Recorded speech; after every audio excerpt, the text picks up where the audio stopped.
الحمد لله رب العالمين والعاقبة للمتقين ولا عدوان إلا على الظالمين وأشهد أن لا إله إلا الله وحده لا شريك له ولي الصالحين وأشهد أن محمدا عبده ورسوله وصفيه من خلقه وخليله سيد الأولين والآخرين اللهم صل عليه وعلى آله وصحبه ومن اتبعهم بإحسان إلى يوم الدين أما بعد. Notre sujet aujourd'hui est d'une grande importance.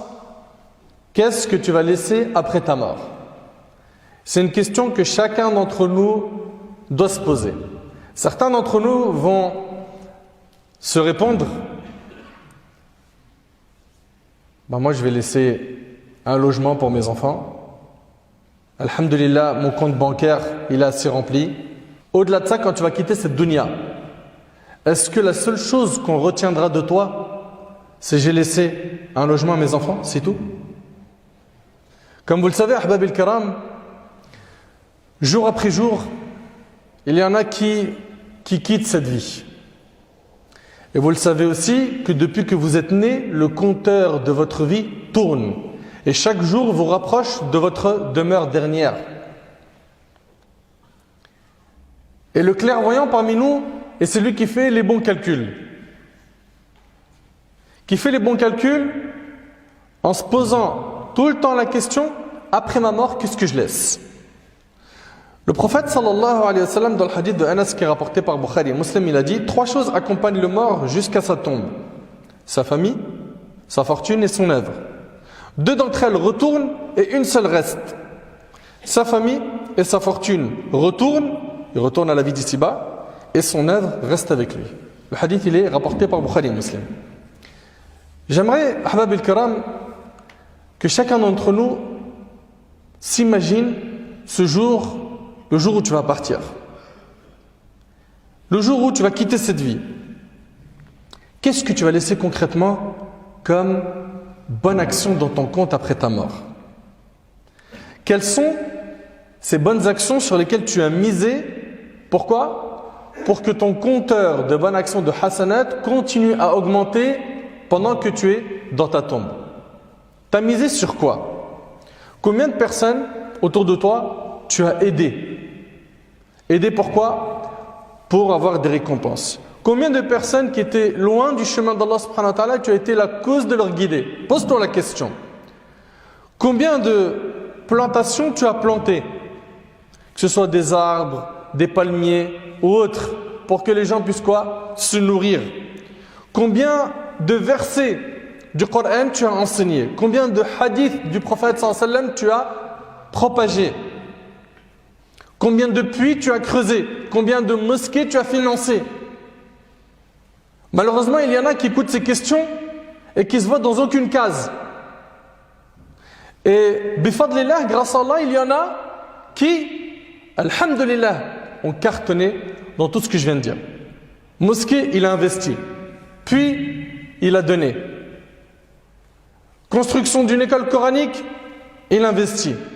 Il y a des gens, tabarakallah, ils sont comme ça, des clés pour le bien. Parmi les meilleures actions que tu peux accomplir dans cette vie, il y a les actions qui vont perdurer dans le temps. Même après ta mort, elles perdurent. C'est-à-dire quoi? C'est-à-dire que tu en profites alors que tu es dans ta tombe. Et j'aimerais aujourd'hui qu'on s'arrête un instant sur ces bonnes actions, mais également sur les mauvaises actions que certains font et qui elles aussi perdureront après la mort. Tu le sais que dans ce trou tu seras seul, et il est possible que cette durée dans ta tombe soit longue. Les gens, ça y est, ils vont passer à autre chose, ils vont t'oublier, et tu ne pourras pas en principe rajouter quelque chose dans tes bonnes actions, sauf si tu as fait quoi? Les bons calculs, que tu as ciblé de ton vivant les actions qui te permettent d'avoir quoi? Des hasanat, des bonnes actions dans ta tombe. Allah tabarak wa ta'ala, il nous dit dans sourate Yasin: Inna nahnu nuhyil mauta wa naktubu ma qaddamu wa atharahum. C'est nous qui ressuscitons les morts et écrivons ce qu'ils ont fait pour l'au-delà ainsi que leurs traces. Allah subhanahu wa ta'ala, il nous parle de quoi? Des traces que vont laisser les gens en quittant cette vie. Il s'agit quoi? Il s'agit ici des bonnes et des mauvaises actions qu'ils ont eux-mêmes accomplies de leur propre chef, de leur vivant. Les gens sont de trois types. Première catégorie, c'est des gens, leurs bonnes actions vont s'interrompre quand ils seront dans leur tombe. Deuxième catégorie, c'est al-muwaffaqoun, ceux qu'Allah subhanahu wa ta'ala il leur a facilité dans cette vie et qui par la grâce d'Allah ils ont tellement fait plein de bonnes actions qu'elles continueront même après leur mort. Et troisième catégorie, wal'iyadhu billah, vous avez compris, il s'agit de ceux qui ont fait des péchés et pas n'importe lesquels, les péchés qui se multiplient. Les péchés qui se multiplient, c'est-à-dire quoi? C'est-à-dire qu'il a laissé des mauvaises traces. Il a enseigné à autrui le haram. Tant que ce haram il est mis en pratique par X et Y personnes, dans ta tombe, tu récoltes toi aussi les mêmes péchés qu'eux. C'est une musiba. C'est une catastrophe. Réellement, c'est une catastrophe. Voyons ensemble, ahbab al-kiram, ces actions qui nous permettent de gonfler le compteur de hasanat dans notre tombe. Le prophète alayhi salatu wassalam, il a dit dans le hadith de Abdullah ibn Amr ibn al-As, le hadith il est rapporté par l'imam al-Bukhari, dans ce hadith là il a dit, parmi ce qu'il a dit, ballighu anni walau aya, transmettez de ma part ne serait-ce qu'un verset. Je te pose une question mon frère. Le prophète sallallahu alayhi wa sallam il dit transmettez de ma part ne serait-ce qu'un verset. Combien de versets as-tu transmis à autrui? Combien de versets t'as enseigné aux gens? Combien de fois tu as argumenté tes propos par un verset coranique pour aider quelqu'un à sortir d'une épreuve ou à reprendre le droit chemin? Combien de fois? Le prophète sallallahu alayhi wa sallam, dans le hadith de Tirmidhi, sur Ibn Mas'ud radiyallahu anhu, il dit, écoutez bien, il dit qu'Allah fasse resplendir de beauté quelqu'un qui a entendu quelque chose de ce que nous avons dit et l'a transmise tel qu'il l'a entendu. Donc quoi? Un hadith du prophète sallallahu alayhi wa sallam. Regardez bien, qu'Allah fasse resplendir de beauté quelqu'un qui a entendu quelque chose de ce que nous avons dit et l'a transmise tel qu'il l'a entendu. Car il se peut que celui à qui on a fait parvenir une vérité la retienne mieux que celui qui l'a entendu. Combien de hadiths t'as enseigné aux gens? C'est l'heure du bilan. T'as quel âge? Fais un point avec toi-même. Des chansons, t'en connais à l'appel. Des blagues, t'en connais des tonnes. On dit de toi que tu es éloquent, tu as le verbe. Et dans tout ça, les paroles d'Allah, les paroles du prophète, elles sont où? Qu'est-ce que tu as appris de la religion? Félicitations à ceux qui ont enseigné à autrui une sourate. Félicitations à eux. T'imagines à chaque fois que cette personne à qui tu as enseigné une sourate comme la Fatiha, il la récite, tu as des hasanat, toi aussi, en même temps, sans que les hasanat de celui à qui tu as enseigné ne soient diminués. Je ne sais pas si tu arrives à imaginer. Tu as enseigné la Fatiha à quelqu'un, à chaque fois qu'il la récite, tu as les mêmes hasanat. Tu lui as appris un hadith du prophète sallam qu'il a mis en pratique, tu as des hasanat. Si lui, à son tour, il l'a enseigné à quelqu'un, et que ce quelqu'un l'a enseigné à quelqu'un d'autre, toute cette chaîne, elle est dans ton compte de bonne action. Là, quand je parle généralement d'euros, de dollars, les récepteurs, ils sont là. On capte bien, le réseau, il est solide. Mais quand on parle de hasanat, je ne sais pas pourquoi les gens, ils commencent à... Donc, il faut impérativement utiliser cette vie qu'Allah nous a donnée pour faire un maximum de bien et laisser des traces positives. Laisse une empreinte positive avant de quitter cette vie. Félicitations à ceux qui ont été la cause de la guidée d'une personne. Il était loin d'Allah et tu lui as parlé. Grâce à Allah Azza wa Jal, tes paroles ont été une clé pour ouvrir son cœur et l'amener vers le droit chemin. Félicitations à toute personne qui se soucie de transmettre le bien autour de lui. Et puis, subhanallah, le prophète alayhi salatu wassalam, dans un hadith rapporté par l'imam Muslim d'après Abu Mas'ud, vous écoutez s'il vous plaît, dans ce hadith, il a dit dans une partie de ce hadith, celui qui montre un bien a la même récompense que celui qui l'a fait. Allahu Akbar. Allahu Akbar. Celui qui montre un bien. J'ai montré à quelqu'un un bien. Il fait ce bien, j'ai la même récompense que lui. Ça veut dire quoi? Ça veut dire qu'il y en a certains, ils se disent, moi je suis pas riche, akhi, j'ai pas beaucoup d'argent pour faire beaucoup d'aumônes. Allah ghalib, j'ai pas de science. J'aimerais bien transmettre comme tel imam, comme tel cheikh, comme tel savant. J'ai pas un savoir. Mais le fait, mon frère, le fait, ma sœur, que tu transmets le bien, que tu indiques le bien, le fait simplement d'indiquer le bien, tu as la même récompense que celui qui l'a accompli. Subhanallah. Le prophète sallam, il dit dans un hadith rapporté par Ibn Majah selon Anas, quiconque enseigne une science aura la récompense de celui qui l'a pratiquée, sans pour autant que sa récompense ne soit diminuée. Jarir ibn Abdullah radiyallahu ta'ala anhu, il dit que le prophète sallam a dit, celui qui institue en islam une bonne coutume, et il a invité les gens à faire quoi? Des bonnes actions. Il a sa récompense et celle de tous ceux qui agissent selon elle auprès de lui. C'est-à-dire, j'ai enseigné par exemple à 4 personnes de faire salat. Ces 4 à leur tour ont enseigné à 10 personnes et ainsi de suite. Toute cette chaîne de personnes qui ont appris la salat, ils sont dans mon compte de bonne action. Et quand je meurs, mon compteur de hasanat, il ne s'arrête pas. Allahu Akbar. Mais on est où nous par rapport à tout ça? Pourquoi est-ce qu'on n'est pas gourmand de hasanat comme on l'est de l'euro? Et regardez bien, de même que celui qui institue en islam une mauvaise coutume. Allahu Akbar. Celui qui enseigne aux gens une mauvaise chose. Écoutez bien, il en supporte le péché ainsi que celui de tous ceux qui agissent après lui selon cette coutume sans rien diminuer de leur propre péché rapporté par l'imam muslim. Moi j'adresse un message fraternel et plein de miséricorde à mes frères et à mes sœurs qui sont noyés dans les ténèbres des péchés et qui vont se reconnaître à travers les exemples que je vais évoquer. Ceux qui malheureusement sont devenus malheureusement des instruments de shaitan. Mais pourquoi tu dis ça, mon frère? Parce que quand tu regardes ce qu'ils font, ils promouvoient le haram, ils ont une audience sur les réseaux sociaux, c'est des influenceurs, c'est des gens qui sont écoutés, suivis et qui malheureusement ils appellent les gens à quoi? À faire le haram. Mais vous écoutez un peu? Toute personne qui fera ce haram auquel vous l'avez invité à faire, vous avez non seulement votre péché à vous, parce que vous le faites, mais aussi le péché de cette personne-là et d'un tel autre qui l'a fait lui aussi et un tel autre. Et si eux, ils l'enseignent à autrui, bah si ils sont 100, 1000, 10 000, 100 000, 1 million, et ben t'as la chaîne complète. Et là, je pense tout de suite à qui? Au clip. À ces gens qui font des milliers de vues, des millions de vues. Des millions de vues qui, beaucoup d'entre eux, prônent l'égarement clairement. Ils se moquent de la religion. Ils se moquent des prophètes. Ils incitent ouvertement à désobéir à Allah, à commettre la fornication, à être violents, à fumer.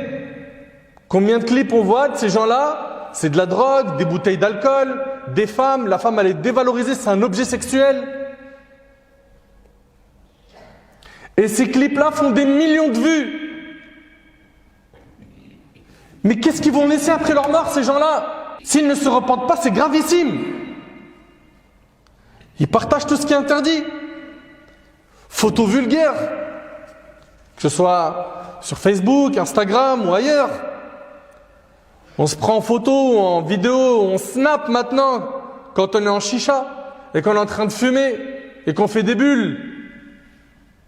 La hawla wa la quwwata illa billah al-ali al-azim. Vous êtes en train de faire quoi là? D'afficher vos péchés au grand jour, d'inciter autrui à en faire autant, de vous vanter de désobéir à Allah. Ils s'en vantent. Toute personne qui répétera ce que vous avez enseigné comme haram, c'est dans votre compte. Dans votre tombe, les péchés se multiplient. Ils appellent au paris sportif. C'est des kaba'ir, des grands péchés. Et il n'y voit aucun mal à salir l'honneur des gens, à insulter une telle de prostituée, un tel de corrompu, des calomnies, des gros mots qui détruisent des familles. Combien de personnes sont tombées dans les sites pornographiques par la fréquentation? Eh bien ce vice, cette addiction pour certains, tant qu'elle est malheureusement, dans leur gène, tant qu'ils regardent ces sites, c'est dans ton compte, toi qui lui as enseigné. Tant qu'ils fument la clope, tant qu'ils roulent des joints, c'est dans ton compte. Et ça continuera après ta mort.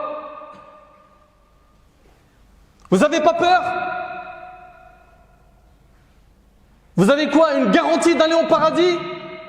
Et ben voilà, aujourd'hui, on promouvoit le haram, mais à une vitesse éclair avec les réseaux sociaux. On s'en cache pas, on s'en vante. Toute cette chaîne de gens qui transmettent le haram à autrui, ils sont dans ton compte. Toi qui as initié cela dans leur cervelle. Toi qui as été celui qui a fait pousser cette graine dans leur cervelle. Qu'Allah subhanahu wa ta'ala les guide. Dites amin. Voilà, la sorcellerie, elle se propage. Hein, les insultes, des photos vulgaires où aujourd'hui on voit, subhanallah, des frères et des sœurs. Ils sont musulmans, musulmanes. Leurs photos de profil, c'est choquant. Ce qu'ils postent d'eux-mêmes sur les réseaux sociaux, c'est choquant. Mais ça attire du like, ça fait le buzz, ça me fait exister. Mais après ta mort, tu vas laisser ça? À chaque fois que les gens ils vont regarder ça, tu as des péchés. Tu es prêt? As-tu assez de hasanat pour te rattraper le jour du jugement? Moi, j'ai juste envie de comprendre comment toi, tu comprends les choses. J'ai envie de comprendre comment ce que tu as fait pour tomber dans ce filet de Satan. Pourquoi tu n'arrives pas à te détacher de ce monde? C'est que du faux tout ça. Le vrai il est auprès d'Allah, fait le Jannah. Ils partagent des informations religieuses non vérifiées, des mensonges sur Allah, des mensonges sur le prophète sallam. Ma'lish, envoie, juste transmet. Ça fait kiffer la galerie. La hawla wa la quwwata illa billah. Parmi les bonnes actions qui durent, même dans ta tombe, selon Abu Hurayra radhiyallahu anhu, le prophète sallam a dit, parmi les actes et les bonnes œuvres qui suivent le croyant après sa mort, il y a une science qu'il leur a enseignée et propagée. Écoute bien, une science qu'il a enseignée. Un enfant pieux qu'il aura laissé après lui. Un enfant quoi? Pieux. Un Coran qu'il aura laissé en héritage, une mosquée qu'il aura édifiée, une maison qu'il aura construite pour le voyageur démuni, une rivière qu'il aura aménagée au profit des autres et une aumône qu'il aura prélevée de ses biens étant encore vivant et en bonne santé. Toutes ces œuvres lui parviendront après sa mort, rapportée par l'imam Ibn Majah. Le prophète alayhi salatu wassalam, dans le hadith d'Abu Hurayra, qui est rapporté par l'imam Ahmed, il dit, certes Allah le puissant et l'immense élève le serviteur pieux en degré dans le paradis. Il dira, ô Seigneur, d'où est-ce que j'ai pu avoir tout cela comme haut degré? Comment j'ai pu avoir ces hauts degrés au paradis? Allah lui répondra par la demande de pardon de ton enfant pour toi. Soyons donc soucieux de bien éduquer nos enfants sur l'islam authentique, sur le livre d'Allah et la sunna du prophète sallam. Parce que si tu veux les invocations de ton enfant, il faut que tu le mettes sur les rails de la religion pour qu'il pense à toi après la mort. Autrement, il se peut quoi? Qu'il ne te fasse pas des invocations. Et subhanallah, Allah tabarak wa ta'ala, il dit وَالَّذِينَ يَقُولُونَ رَبَّنَا هَبْ لَنَا مِنْ أَزْوَاجِنَا وَذُرِّيَّتِنَا قُرَّةَ أَعْيُنٍ وَاجْعَلْنَا لِلْمُتَّقِينَ إِمَامًا. Donc ils disent, Seigneur, donne-nous en nos épouses et nos descendants la joie des yeux et fais de nous un guide pour les pieux. Mon frère ainsi que toi ma sœur, comme tu souhaites que ton enfant fasse des doigts pour toi, fais des doigts à ton tour toi aussi pour tes parents. S'ils sont en vie, qu'Allah tabaraka wa ta'ala prolonge leur vie dans l'obéissance et leur accorde une bonne fin. S'ils ne sont plus de ce monde, qu'Allah subhanahu wa ta'ala leur accorde sa miséricorde, sa clémence, et qu'Allah tabaraka wa ta'ala nous ressuscite le jour du jugement auprès d'eux et des prophètes, et qu'on puisse entrer main dans la main avec eux au paradis. Mes chers frères, mes chères sœurs, il y a beaucoup de gens, grâce à Allah subhanahu wa ta'ala, dans cette vie qui sont des clés pour le bien. C'est-à-dire qu'à chaque fois qu'ils entendent qu'il y a un plan de bonne action, ce sont les premiers. Et ils appellent à faire cela. Subhanallah, t'imagines par exemple une cagnotte en ligne pour construire une mosquée, un puits ou autre, une madrasa. Tu la partages simplement. Tu as la même récompense que celui qui a donné. Toi, tu as juste partagé. Parce qu'il y en a plein qui disent, mon frère, moi je suis incapable. Je ne suis pas un bon orateur, je ne suis pas éloquent, j'ai pas de science pour faire da'wah, j'ai pas d'argent pour faire des aumônes. Mais vous avez tous aujourd'hui des smartphones, vous avez des ordinateurs. Copier, coller, t'envoies le lien d'un dars, d'une vidéo, d'un rappel, d'une sourate, d'un plan de bonne action, d'une femme qui est dans le besoin, d'un parrainage d'orphelins, d'un puits à construire. Les plans, il y en a plein. Et il y a des gens, subhanallah, qui sont comme ça, qui indique le bien à autrui. Et il s'associe même avec les savants et les gens de science dans la récompense. Dans quoi? Dans la récompense de la transmission du bien. Le savant, il fait l'effort de transmettre et toi, tu transmets sa vidéo. Tu as la même récompense. Ahbab el-Kiram, cette vie, elle est courte. Je vous l'ai dit plein de fois, ces dernières khutbahs, j'insiste dessus. J'insiste pour que réellement, on se réveille, qu'il y ait une réelle prise de conscience. Cette vie, elle est courte et il faut cibler ce qui nous sera utile après notre mort. Les bonnes actions. Il y en a plein. Mais malheureusement, il y en a qui ne pensent pas à ce jour. Ce jour où, ça y est, ton corps il sera mangé par les vers, il n'y a plus rien sous terre. Tu as été oublié. Pendant cette période-là, il y en a certains, Tabarak ar-Rahman, les hasanats vont continuer. Et ils seront même surpris et étonnés et heureux de venir le jour du jugement, voyant des montagnes de hasanat qui les attendent. Allahumma ja'alna min haoula ya Rabb. Des montagnes de hasanat. Pourquoi? Ici, c'était quoi? Des gens qui étaient bénis. Comme Isa alayhi salam, il dit wa ja'alani mubarakan aynama kunt, et il a fait de moi un être béni où que je sois. Soyez de cela. Soyez comme la pluie bienfaitrice qui, lorsqu'elle passe quelque part, elle n'apporte que le bien. Ou comme le soleil qui, lorsqu'il est quelque part, il éclaire tous les endroits, il illumine tous les endroits dans lesquels il se trouve. Ahbab el-Kiram, c'est dans ça qu'il faut se concurrencer. De laisser des traces positives, propres, quelque chose après notre mort. Allah tabaraka wa ta'ala a dit que ceux qui la convoitent entrent en compétition pour l'acquérir. Précipitez-vous, hâtez-vous, concurrencez-vous dans le bien. Allah tabaraka wa ta'ala a dit, et c'est avec ça que je termine, œuvrez, car Allah va voir votre œuvre, de même que son messager et les croyants, et vous serez ramenés vers celui qui connaît bien l'invisible et le visible, alors il vous informera de ce que vous faisiez. Enseigne aux gens un verset, un hadith, une belle parole. Essaye d'investir un maximum ton argent dans tout ce qui est construction de mosquées, puis d'aider les gens à manger, à entretenir des familles de veuves, des orphelins, etc. Indique le bien, montre le bien, sois une source de bien, propage le bien.